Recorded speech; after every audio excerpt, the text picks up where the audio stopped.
Hello, ladies and gentlemen. It is I, Emily Sophia, aka Mighty Sophia, here to break down for you guys Season 5, Episode 6 of Bates Motel. We are on the episode entitled Marion, so spoiler alert before I dive into the mad thick of things, as I shall be endeavoring to bear all in this review. But of course, bear in mind that this video is just the beginning of the delicious and bloody conversation. We have a lot to unpack together.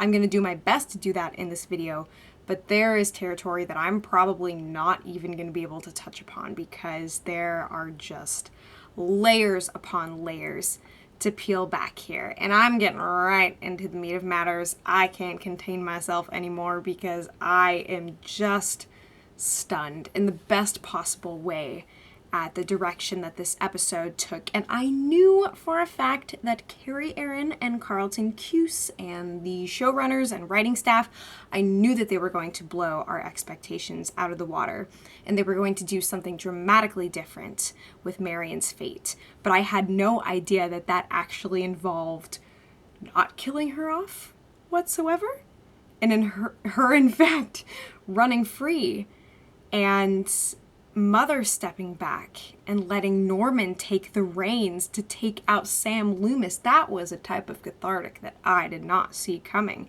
And I have to tell you guys what I was originally anticipating, and this was a theory that was planted in my mind by my dear beloved friend Austin. I was starting to think, based on some evidence in the show, that perhaps Madeline was going to show up at the motel and dispatch Marion herself.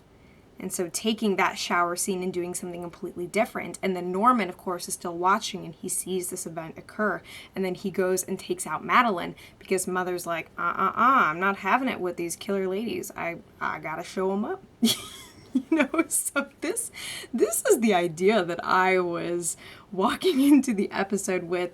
And as you can tell, that did not come to pass, and I am absolutely fine with that because I think that this change of narrative ultimately makes so much sense for the story that the show is telling. And now something that's really fascinating to consider here is what this paradigm shift spells out for Norman and Mother in the future, because now they are partners together. It is no longer merely a relationship in which Mother is looking after Norman and protecting him from the things that hurt too much, as she has basically done his entire life. And that's kind of the bombshell revelation that we get in the last 10 minutes of the episode. She explains her origins, and hopefully, I hope that went down well with the viewers, because there is this problem in these shows dealing with these monsters among men and serial killers, and the whole idea of over-explaining the monster and making it less scary. But I don't necessarily think that's the case, and of course it all remains yet to be seen how Norman is going to progress from here. Now that he is the captain of his fate, he is mastering his own vessel, but also sharing that vessel with Mother, who he knows is separate from him. He knows that Norma is gone, and that this is not just...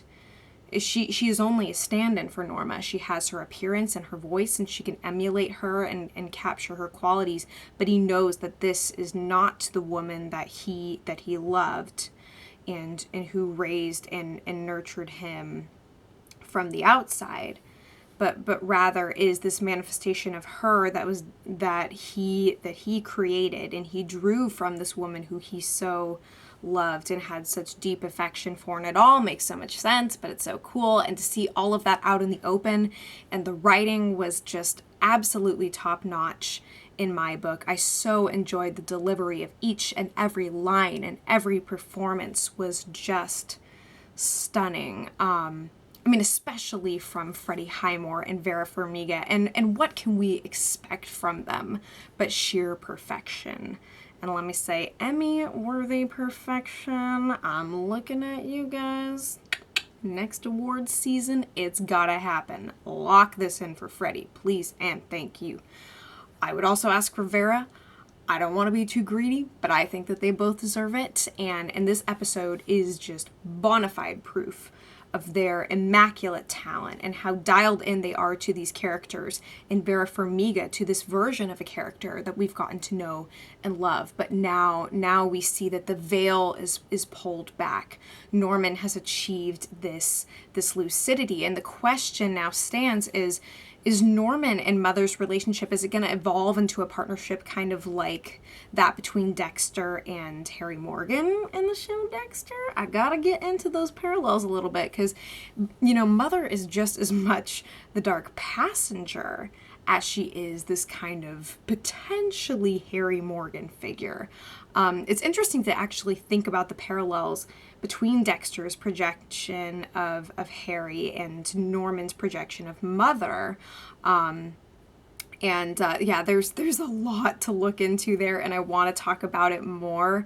The parallels between the ways that Harry in life seemed to favor Dexter over Deborah, in the same way that Norma, for completely different reasons, favored Norman over Dylan. And it's actually, there's a lot there. So if you've watched Dexter, we can talk about that in the comments below.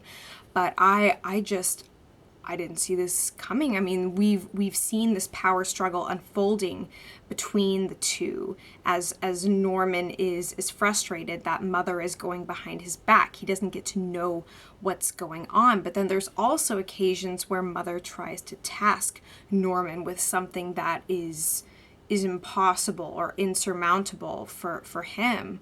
And so what we see in Marion in this episode is this loss and this sort of tragic victory, because Norman can't rid himself of Mother despite his best attempts to reject her, but he can now tell the two of them apart. And so there is this split, but it's not the same one before, where Mother was governing the blackouts, where she was protecting him, where she was taking care of things in the shadows.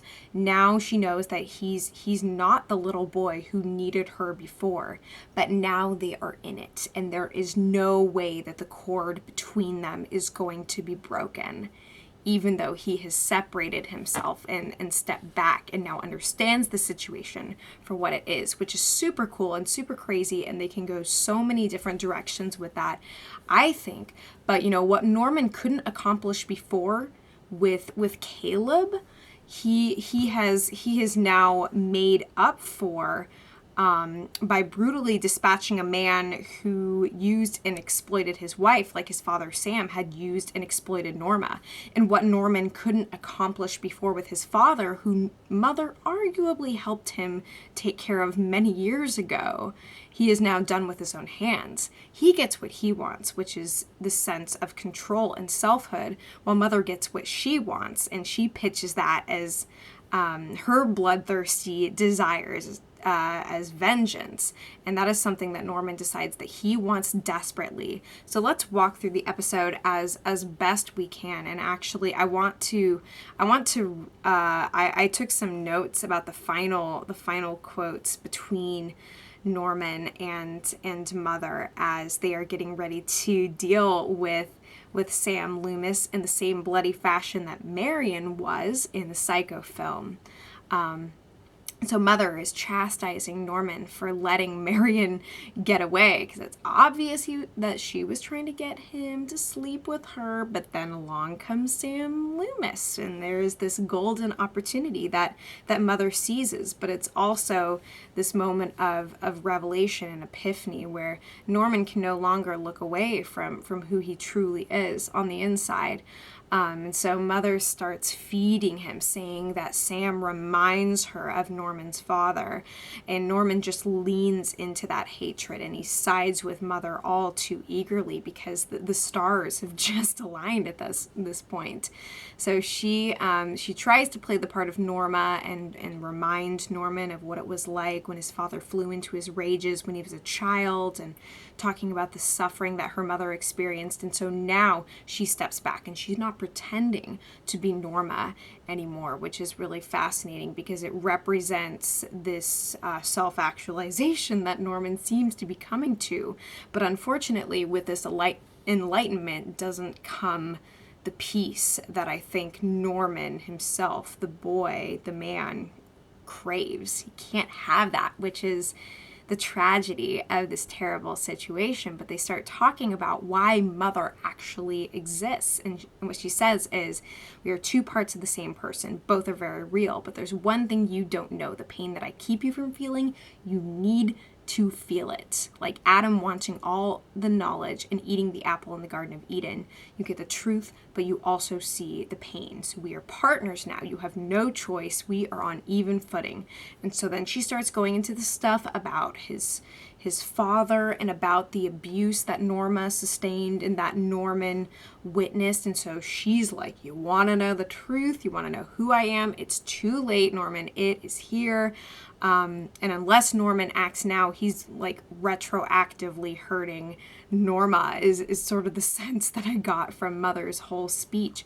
And what she's doing is she's giving Norman the chance to experience for himself the things that she has shielded him from all his life. And so this is a huge turn for him on so many levels, emotionally, mentally, psychologically. So she's letting him take her dark, sadistic power, use it for him and for Norma and for everything that he strived for and everything that Mother represents. And it's just this crazy conflation of stuff that I should have seen coming and I didn't. And I love to be surprised like that. And it's just wild to me that the guy who originally caught Norman in Psycho is the guy who dies this horrific death, all while the song Crying Over You is playing, which is just fun because we have the shower head raining down and we get some of these classic scenes, but it's all completely recontextualized. And I think that the director of the episode did a really fine job of paying homages to the original film while at once taking us into totally unprecedented territory. So Sam Loomis dies the same way that Marion did a long time ago in a black and white galaxy far, far away. And then we get that, oh mother, what have I done moment. So I have to get to that point because it's just so powerful. And now thinking about, this is a really tiny little moment, but let me say this while it's in my brain. When Norma, or rather when Mother, because let us not get it twisted, is talking about the apple in the Garden of Eden that Adam takes from Eve, that recalls a moment earlier in the episode where Mother is trying to prove her veracity and her authenticity to Norman, and she's in the kitchen with him and she has this apple, and I saw that and I was like, apples are always symbols. They always, always are. You know, whether it's taking you to a fairy tale like Snow White or, of course, to that classic biblical story. And so there is this temptation that Norma embodies, of course, with the latent attraction between them. And now I wonder if the show is going to continue to delve into that further now that there's this idea of Norman being an adult and the persona of Mother, who is also a part of him, is an adult. And it's not just about protecting him anymore. So is there going to be more of that creepy exploration? Are we going to get to see some of that weird chemistry? I say creepy and weird and all this stuff, but let's face it, y'all. Some of y'all want that. I'm just saying. It's definitely not me. Not whatsoever. And oh my gosh, I just spit at the camera. Whoa, what is going on? But anyways, wonder if they're going to get into that territory. Wonder when we're going to see Norma's dead body next, because it's been a little while. And I gotta say, I also completely forgot that people like Chick and Alex Romero are totally out of the picture at this point. So I love this departure of this episode and its razor tight focus on the story that very much deserved all of this attention. And I'm gonna say too, props to Rihanna for filling out the role, for doing her duty. I mean, I was so wrapped up in what was happening in Norman's mind and with Mother's reemergence that honestly, it didn't strike me as like this crazy awesome performance, but it was solid. It was exactly what it needed to be. It was perfectly subtle and vulnerable and at times explosive, like when she is dealing a serious hurt on Sam Loomis's car, and that is great. I also loved Norman's, or Freddie Heimer's performance as Norman when he is in the motel room with sorry, I've got all these names washed around in my brain. When he is with Marion and trying to console her and to protect her from him, knowing that Mother is starting to step to the scene in the way that he is shaking and feeling for her and just breaking and caving in on himself, but also trying to be, it's just absolutely incredible. So yeah, we start off the episode with a lot of iconic touch points, of course, with Marion's breathless arrival at the motel, and Norman giving her as warm a welcome as can such a broken boy as he. And then the two enter the office. He gets her room number 1, makes sure he gets everything all situated so he can keep his eyes on her. That is for sure. So he returns to the house after getting Marion all settled in, and he is irked to see that, yes, indeed, Mother is back in the business. And after all this time away and commandeering his body for her illicit pleasures, it's not good terms when things return. So she asks him where he's been. It's the lights shining on her back when she's at the top of the stairs. I thought that was a really cool shot. And of course, she tries to coach Norman on how to make this ham sandwich for Marion. But he shrugs it off, and he's like, you know what? I must have just taken care of it and forgotten. And he's doing everything he can to undermine Mother's presence and to show that all these things that she has professed to do, actually, he can take care of it. And Mother says that she's not having it with any of Norman's games, but then again, he's not having it with hers. He is as clear-eyed and in the know as he has ever been, and he gets this incredible moment, this dialogue I have to recapitulate for you guys because I love it, and Freddie Highmore's delivery of it is just so powerful, and he is so utterly terrifying and at once sympathetic, just firing on all cylinders throughout like he always does, but in this episode especially. And he says, well, I'm insane, I can't keep things straight, forgot that I cleaned up. I'm not mad, except in the British sense of the word, like the Mad Hatter. In that way I am mad, but the world is full of mad people who function, many of whom are heads of state, so I think I can manage running a motel. So he lays down this whole manifesto before his estranged mother, hoping that maybe she'll back down or dematerialize and let him have his life back.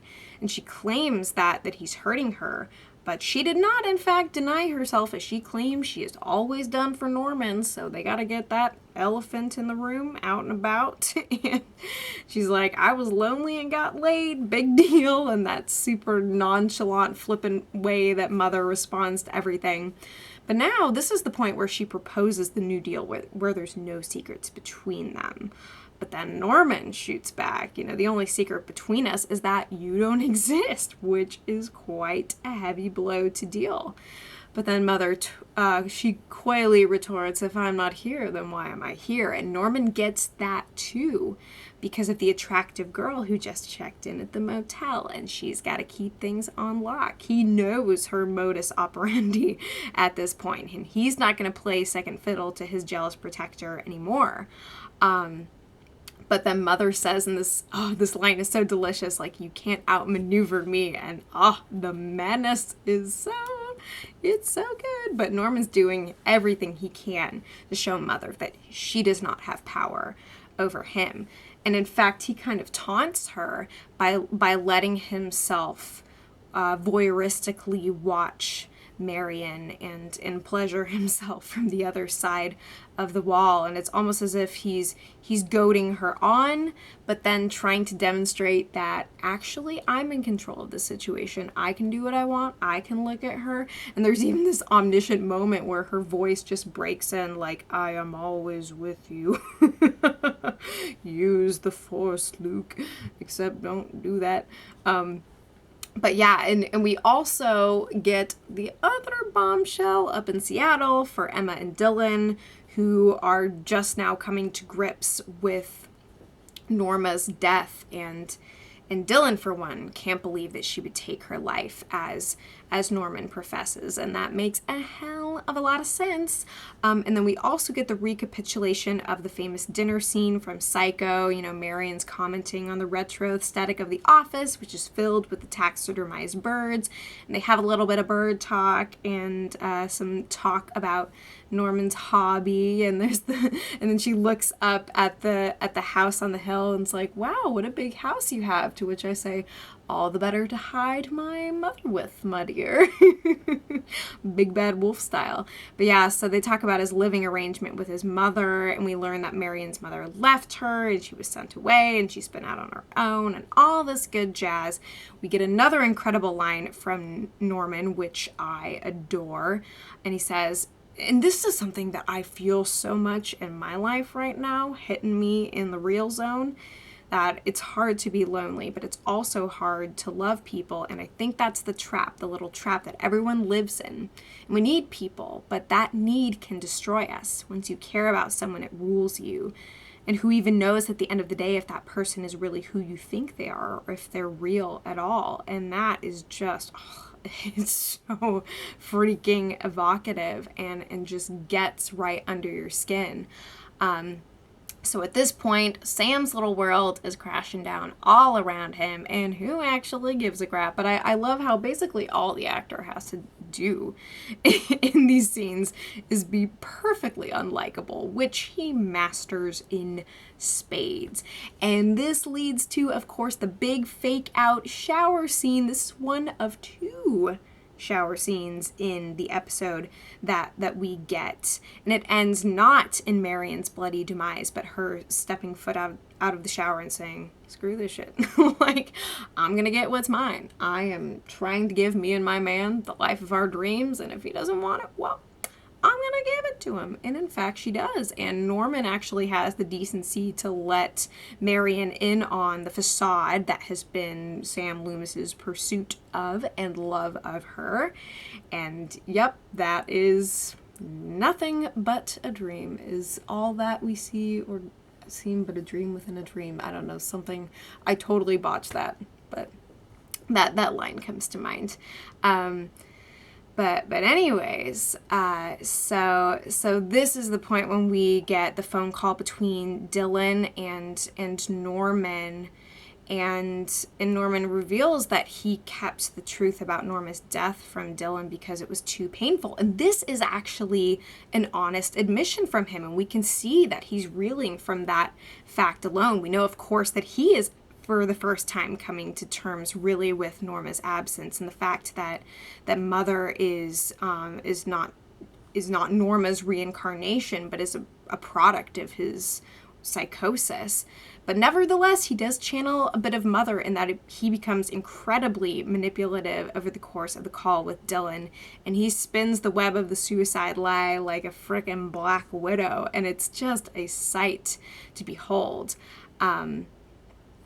And this is the point where Mother tries to prove that she is real, to force Norman to look at her as he's trying to reject her cooking and to say that he can do all of these things on his own, but she is not going to have any of that. And she just hops between so many different notes in that performance. You know, she goes from this impish smile to the screaming, like look at me, look at who I am a part of you. And then she does this whole thing like, no one made anyone up, we all exist like orphan planets just spinning around in space. And then she starts tearing up the kitchen to finally force Norman to concede, to say that she is in fact real. And ultimately, as we come to discover at the end, yeah, she pretty much is, like, super ridiculously real, but not in the sense that anyone would expect. And then this leads to the really, really sweet scene between Norman and Marion as he's trying to comfort her. and to get her to move on with his life, because he sees that there is this opportunity not only for Marion not to die at Mother's hands, but also for her to escape the trap that he is ensnared in. And he says, it's scarier than this unknown future that lies before you as you're a fugitive on the run from the law. What's scarier is being trapped inside of yourself, that private trap of never getting what you want. And he sends her off back into the storm from whence she came, trembling like an earthquake, and they have these moments of intimacy. But I love that there's never this moment of revulsion on Marion's part. She's so willing to seek comfort from him and to be in his midst, that even though he is there is this cataclysm that is unfolding inside of him as he is trying to force Mother to stay at bay. And then ultimately he gives into her in this completely new way. And this dynamic shift, this change of power is so exciting. And I think that we're going to get a lot more dark humor from the forthcoming episodes. But yeah, to see the way that Norman essentially rids himself of this facsimile of his abusive father, but now with this agency that Mother affords him, but she also leads him into it. We see that he is still very much entrapped by his love of Mother, and by how this personality that he created to protect himself is this dark urge that he must feed, and it wears the face of a woman who would never commit these atrocities. So the duplicity remains at the center of all of these proceedings. And it's just wonderful. I love this show to itty bitty bits and pieces, and I've got to wrap up this review so y'all can go to bed or go do something else with your lives. But I love you so much, and there's so much I want to discuss, so please bring it all up in the comments below. I hope everything made sense. I have so many thoughts and things in my mind, but did my best, so love you guys. Y'all take care of yourselves, please, and as always, I will be back before you know it.